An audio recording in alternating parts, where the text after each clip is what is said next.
Hi everyone, Georgie here, and today I've brought along my friend Albus Fluff, and we're going to talk to you about health and safety in the home environment.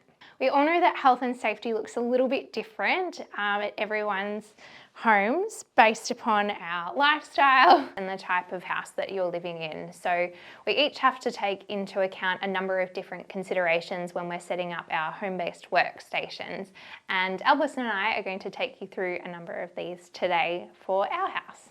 So one of the things that we all have to take into account when working from home is making sure that our work environment is free of things that could create trips or slip hazards. So for us, when I've got Albus here, it's making sure that his toys are packed away. At any one point in time, he typically has about 20 of these springs lying around. So it's just making sure that the floor is free of his toys and that I'm not going to trip or stand on any of those at any point in time. So often during the course of a work day, I need to use either my mobile or my work laptop to take calls, which I'll use my phone number or Microsoft Teams for, and I typically have some form of a headset plugged in. Now, if I'm working from home, Albus is a big fan of the Apple headsets. He likes things that he can attack and chew on, so it's just making sure that he's not able to chew through the cords to create a health and safety risk as it relates to wires and exposed wires, or to make sure that he's in another room and not interrupting my call and walking across the keyboard. So I typically only work from home 1 day per week, and that means I often end up sharing a workstation with my partner, so he'll use it a few days of the week and I'll use it on Fridays when I'm at home. So when I've come home today and had a look at how he's got it set up, there are a few things which I would definitely change if it were me. So we all know that everyone's just sort of doing their best and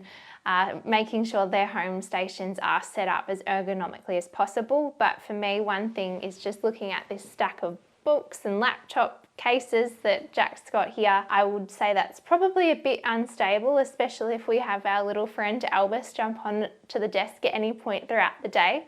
So I would be looking at having a monitor raiser here, or reducing the stack of books so it is much more stable, especially to have the laptop at eye level.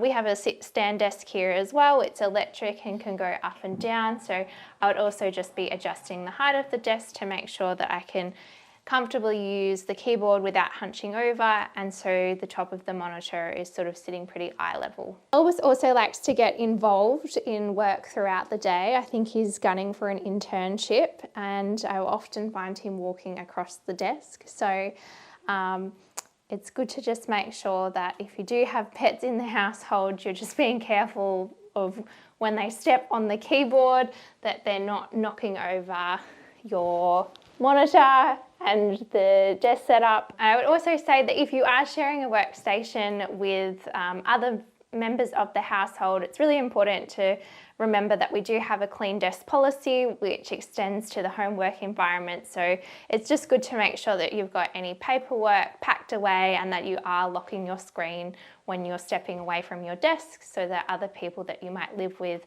aren't seeing anything that's private and confidential to the organisation.